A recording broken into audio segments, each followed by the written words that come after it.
தங்க நேரத்துக்குத்தான் தமிழ்நாட்டை எழுதி தரட்டுமா?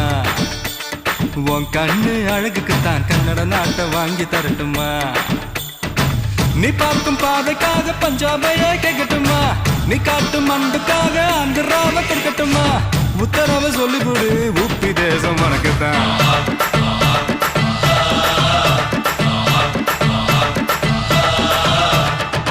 தங்க குணத்துக்குத்தான் தமிழ்நாட்டை எழுதி தரட்டுமா? உன் கண்ணு அழகுக்குத்தான் கன்னட நாட்டை வாங்கி தரட்டுமா?